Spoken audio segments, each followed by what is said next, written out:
Le système financier mondial est une bombe et elle est prête à exploser.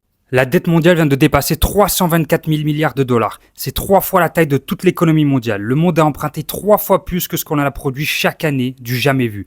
Les gouvernements empruntent désormais pour payer les intérêts de leurs dettes. Les ménages sont étranglés par les crédits, les hypothèques et les prêts étudiants. Et les entreprises deviennent des zombies qui survivent à crédit. Tout le monde est accro à la dette. Et les banques sont interconnectées. Si une banque tombe, tout peut tomber avec par effet domino comme en 2008, mais en pire. Les USA sont le plus gros emprunteur au monde. Ils doivent à eux seuls 36 000 milliards. C'est plus que le PIB combiné de la Chine, du Japon, de l'Allemagne et de l'Inde. Alors pourquoi ils tiennent encore? Parce que tout le monde veut des dollars et il n'y a toujours pas de solution alternative concrète. Mais les fissures sont là. Les USA dépensent désormais plus en intérêts sur la dette qu'en budget défense. Et les agences de notation continuent de dégrader leurs notes. Alors quelles sont les options qui restent? Réduire les dépenses, peu probable. Augmenter les impôts, toxique politiquement. Laisser l'inflation ronger la dette, c'est ce qui va arriver. C'est aussi pour cela que les pays laissent secrètement l'inflation continuer.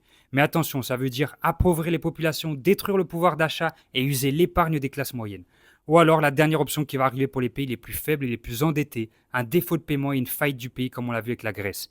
Alors voici ce que tu peux faire et où tu peux investir.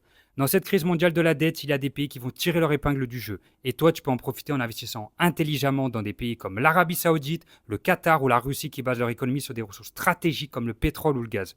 Ou en misant sur des pays peu endettés et financièrement solides comme la Suisse, la Norvège, Singapour ou les Pays-Bas. Ces pays ont des dettes faibles, des économies stables et des fonds souverains puissants. Par exemple, tu peux investir dans certains métaux ou ressources comme l'or, l'argent ou le blé, ou dans des ETF qui regroupent les principales entreprises de ces pays. Alors maintenant, abonne-toi pour protéger ton portefeuille et partage cette vidéo pour sensibiliser un max de gens. Parce que la crise, elle ne se déclenche pas en un jour, mais ceux qui sont préparés seront les seuls à tenir.